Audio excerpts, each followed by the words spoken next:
Ele relata que aquele ser o torturou por 3 dias, sussurrando que o sangue dele regaria. Relicário dos Medos. Olá, eu sou a Rita Siriaco e você está no Relicário dos Medos. Caso você seja novo ou nova por aqui, já se inscreva no canal para você ficar por dentro de todos os conteúdos que eu trouxer.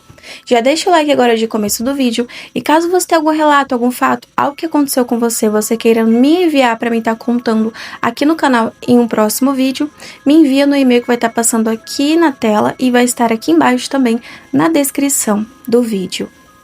Nunca chute oferenda de Saci. Quem conta esse relato é o Tiago, um homem com seus 38 anos de idade, que na época ele residia no Agreste de Pernambuco. Ele relata que vivia uma rotina pacata juntamente com sua família. A família dele mantinha uma padaria tradicional há gerações e eles trabalhavam como padeiros. Ele relata que eles costumavam também trocar muito o dia pela noite, para manter os pães fresquinhos e todas as gostosuras que ficavam ali na padaria. E ele relata que para chegar ao trabalho, eles tinham que sair do sítio onde moravam e faziam uma caminhada de cerca de 3 quilômetros. No entanto, havia uma nova abertura de uma nova estrada, uma estradinha de terra, que estava sendo feita pela prefeitura. E ela cortava por uma mata fechada. E o trajeto ali reduzia cerca de mais ou menos uns 20 minutos de caminhada. Então ele, entusiasmado ali com a ideia de poder dormir um pouco mais, nesse dia em questão dos fatos, Tiago convenceu seu pai de utilizarem um novo trajeto durante as madrugadas, para economizarem 20 minutos e terem 20 minutos ali a mais de sono.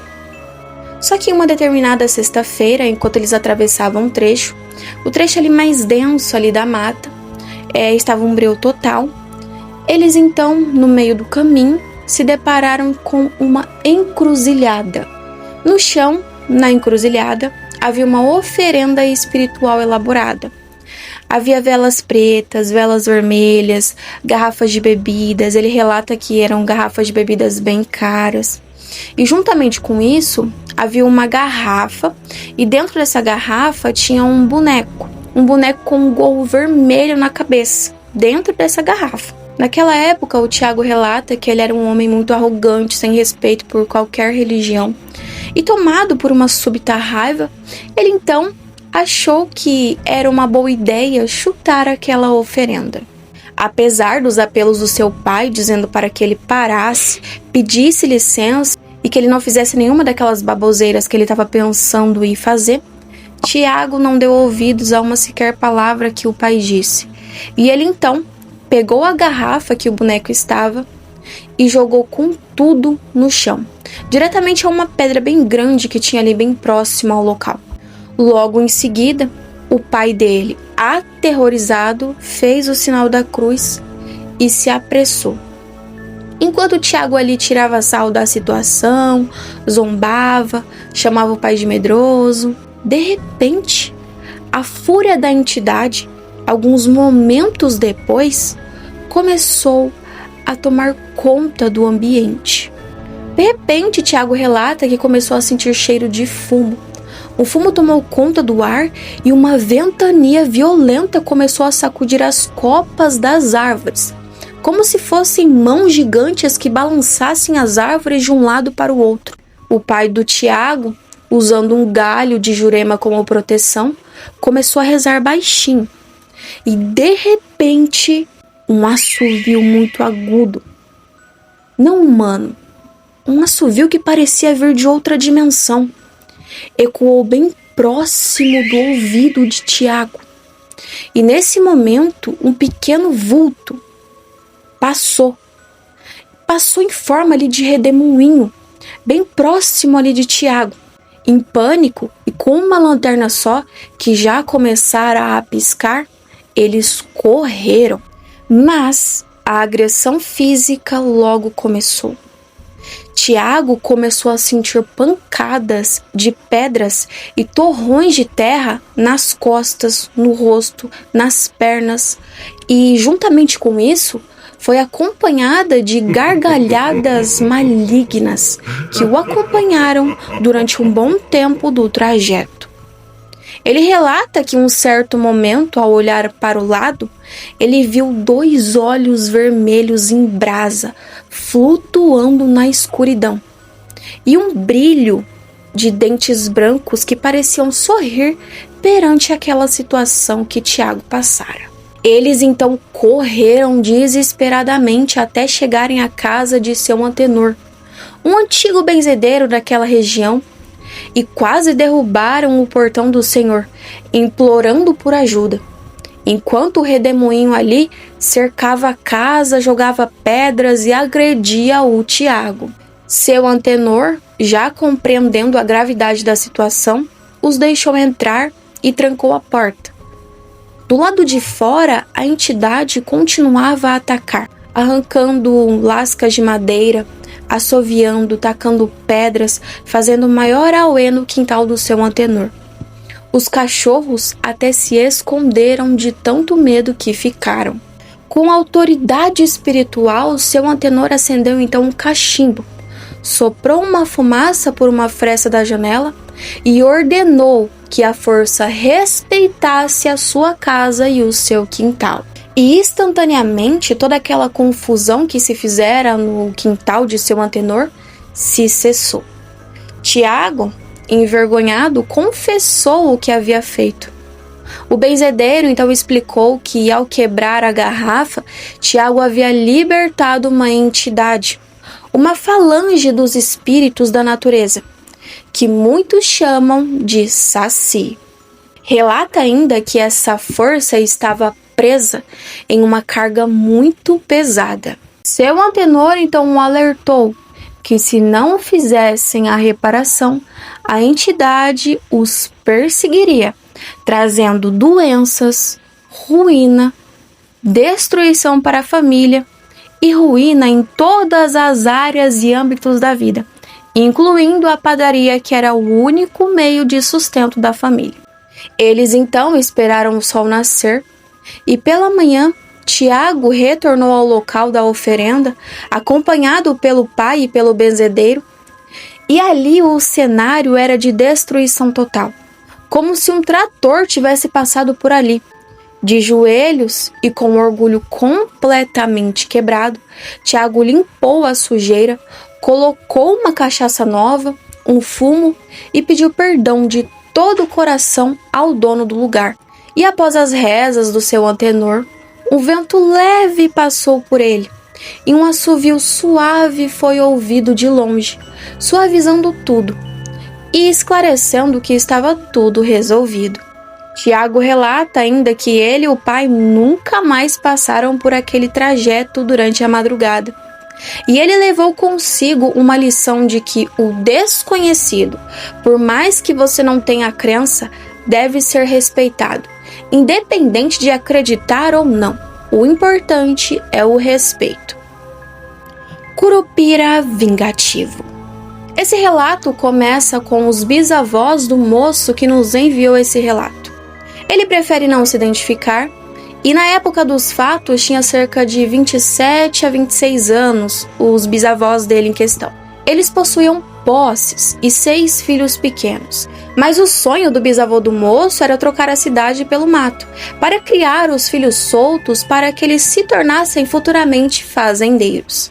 Ele então, após muita busca, encontrou uma propriedade com rio, um rio nascente e um casarão de 2 andares, por um valor extremamente baixo, o que até de começo levantou algumas suspeitas, mas a ganância o fez acreditar que estava fazendo o melhor negócio da vida dele. Após reformarem a casa, o bisavô decidiu aumentar a área do pasto. Para isso, planejou aterrar um grande lago de águas escuras e derrubar uma área da mata virgem. E enquanto buscava alguém para que pudesse fazer esse serviço para ele, trabalhadores que fossem capacitados para exercer tal função, ele foi abordado no dia em questão por um senhor idoso em um bar a qual ele passara para tomar um pouco de água antes de continuar a sua busca pelos trabalhadores. E esse senhor idoso então o avisou para que ele não mexesse naquela mata, pois o Curupira era o dono do lugar, e quem invadisse sua casa morreria ou ficaria louco. O bisavô do moço apenas riu e disse que não ia parar com seus planos. Prosseguiu, achou os trabalhadores e começou o desmatamento. Deixou a terra bem plana, bem arada para poder plantar e criar o seu gado. E não demorou muito para que a cobrança viesse. Primeiro surgiu os assovios, finos e agudos, mas sempre durante as madrugadas. Esses assovios eram sempre seguidos por passos, passos que pareciam correr ao contrário em volta da casa. Batidas violentas nas paredes, janelas e portas, aterrorizando as crianças do bisavô e da bisavó do moço. O bisavô, quando ouvia tal batida e todo aquele auê, ele saía para fora armado, mas não havia nada, apenas uma sensação de estar sendo observado. Depois de um tempo, começaram os animais. Os animais começaram a enlouquecer. As vacas simplesmente batiam a cabeça contra a madeira até o crânio estourar. Os porcos no chiqueiro começaram a se comerem vivos. Ele diz que a cena era aterrorizante. E os animais que sobraram da fazenda misteriosamente desapareceram sem deixar rastro algum. O dinheiro da família começou a ficar escasso. A plantação simplesmente secou do dia para a noite. E a tendência era só piorar.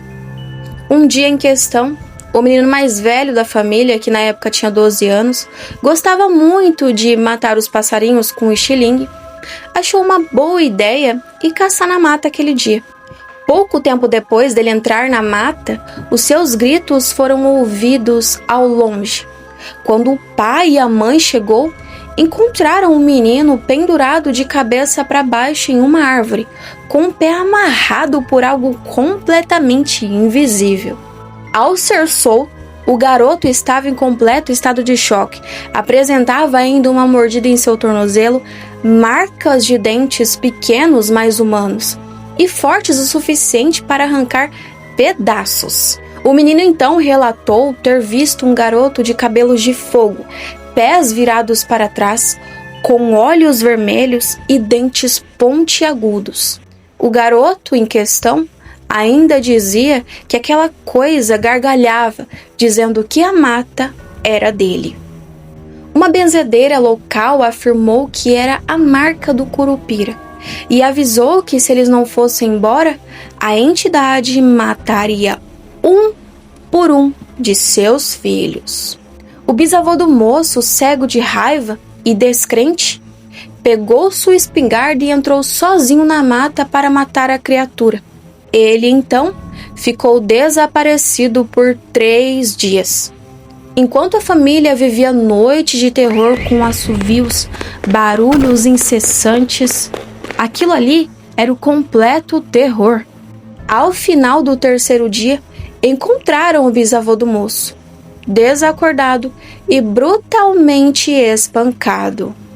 O bisavô do moço estava com o corpo completamente roxo, nariz inchado e cheio de hematomas no corpo. Quando ele finalmente conseguiu falar, ele chorou como criança e implorou para que eles vendessem tudo e fossem embora dali o quanto antes. Ele ainda descreveu o Curupira como um ser pequeno, mas com uma força sobre-humana e uma pele também muito dura, na qual os tiros que ele deu no Curupira não fizeram efeito algum.